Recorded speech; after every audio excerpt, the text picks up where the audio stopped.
అనుకోవచ్చు, ఏమన్నా అనుకోవచ్చు. మీడియా ప్రతి మీడియాకి ఏ ఛానల్కైనా అడగండి. ఉందా? క్వశ్చన్ ఉందా? ఏం పర్వాలేదు, ఫ్రెండ్లీగా అడుగుదాం. ఫ్రెండ్లీగానే, శత్రుత్వం వద్దు, ఫ్రెండ్లీగానే. నేను పోయిన తర్వాత అది ఇది అని చెప్పి రాస్తే మాత్రము మరి మీరే అన్నారు పట్టాల మీద పండబెడతారా? మరి అది లేకపోయినప్పుడు మీరు నిరూపించకపోతే పట్టాల మీద పండబెట్టే కూడా నేను సిద్ధంగా ఉన్నాను. ఎందుకంటే నాకేం లెక్కలే, అన్ని విధాలుగా చేసి వచ్చినోడిని. రాసుకోండి. నేను తప్పు చేయను. తప్పు చేస్తే మాత్రము మీరు నన్ను మీడియా కాకుండా ఏదనకైనా కానీ మీరు నన్ను బహిరంగంగా మీరు చేయొచ్చు. కానీ నేను తప్పు చేయకోకుండా దాన్ని నా తమ్ముడు తప్పు చేసినాడు, ఇంకోరు తప్పు చేసినాడు అనే మాట మాత్రము వెనక నుంచి అనద్దండి. ఏదైనా తప్పు చేసినానని చెప్పి నేరుగా అడగండి. ఆ తప్పు ఏమన్నా చేసింటే నేను సరిదిద్దుకుంటా. తప్పు చేయకపోతే మాత్రం తాట తీస్తా. ఇది మరొకసారి హెచ్చరిస్తున్నా. నా పైన రాసేటప్పుడు కూడా ఎవరైనా కానీ అన్ని విధాలుగా ఆలోచన చేసి రాయండి. నేను కబ్జా చేస్తే మాత్రం తల వంచుతా, కబ్జా చేయకపోతే తల ఎత్తుకొని నడుస్తా. మీరు ఎవరైనా అడిగే దాంట్లో ఉంటే అడగండి. ఏమిది ధైర్యంగా చెప్తున్నాడు, కబ్జా చేసినాడా చేయలేదా, మరి ఎంతమందిని పట్టాల మీద పండబెట్టినారు అనేది న్యూస్లో వస్తుండదు. ఇదే కోరిక మేరకు నిన్ననే మా కార్యకర్తలతో, మా నాయకులతో, మా కుటుంబ సభ్యులు, తెలుగుదేశం కుటుంబ సభ్యులతో కూర్చున్నప్పుడు ఈ నా పరిపాలన బాగలేదు, ఒక ప్రతి ఒక్కరు అన్నదమ్ములతో ఎమ్మెల్యేలుగా ప్రవర్తిస్తారని చెప్పేసి ఏ మీడియా సోదరులు అంటున్నారు, మీ అభిప్రాయం అని అడిగితే ప్రతి ఒక్కరు అన్నాళ్ళు. మరి వాళ్ళ మాటల్లోనే అడుగుదాం.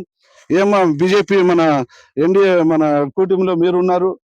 నా తమ్మునోళ్ళు రాజకీయం కానీ లేదంటే నా కొడుకు కానీ ఎప్పుడైనా ఏమైనా దౌర్జన్యాలు చేస్తున్నారా లేదా అనేది మన ఎన్డీఏ గవర్నమెంట్ ఉన్న సభ్యులు బీజేపీ నుంచి మా తమ్మునోళ్ళు ఉంటే మేలా, లేదంటే మా తమ్మునోళ్ళు మీరైనా ఇంట్లో పెట్టండి, ఎమ్మెల్యే మీరు కదా, మీరే మాకు ఉండండి అని చెప్తే కూడా దానికి సిద్ధంగా ఉన్నాయని చెప్పేసి మీ కోరిక మేరకు ఇప్పుడు ఇక్కడ ఉన్న తెలుగుదేశం మన కుటుంబ సభ్యులు కూడా ఇది మాట్లాడుతున్నా.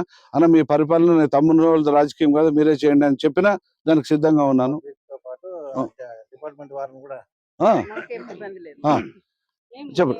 చెప్పండి మీరు మీడియాకి. ఇబ్బంది ఏం లేదు. మన గుంతకల్లో గుమ్మనూరు జయరామన్న గారు నిజంగా ఆయన వచ్చి 7 నెలలు అయింది.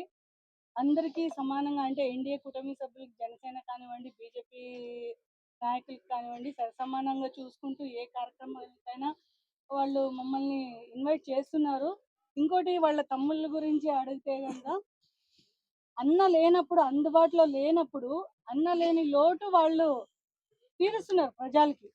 అంటే వాళ్ళకి ఏ సమస్య ఉన్నా ప్రతి దానికి ఎమ్మెల్యే అందుబాటులో ఉండరు కదా, వాళ్ళు మీటింగ్కి వెళ్ళినప్పుడు ఇంకొక దానికి వెళ్ళినప్పుడు కానీ ఆ ప్లేస్ లో వాళ్ళ తమ్ములు ఉండి ప్రజల సమస్యల్ని తీరుస్తున్నారు. అంతేకాని దౌర్జన్యం అయితే నాకు ఇక్కడ కనపడలేదు.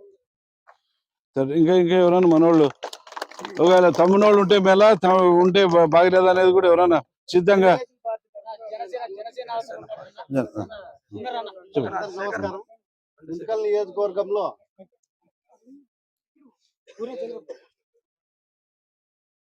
నియోజకవర్గంలో గత పోయిన ప్రభుత్వంలో ఎవరు బాగుపడినారు, ఎవరు బాగుపడినారనేది మీడియాకి తెలిసే ఉంటుంది.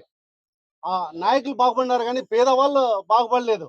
ఇప్పుడు మాకు దేవుళ్లాగా మాకు గుమ్మనూరు జయరామన్న గారు వాళ్ళ బ్రదర్స్ వచ్చి ప్రతి ఒక్కరు పేదలు ఎక్కడున్నారో ఇక్కడ ఎంఆర్ఓ గారితో మాట్లాడటం జరిగింది. ఇంకా వచ్చింది 8 నెలలు అయింది. అప్పుడే వాళ్ళ మీద నిందలు మోపడము ఇది సరైనది కాదు. మీరు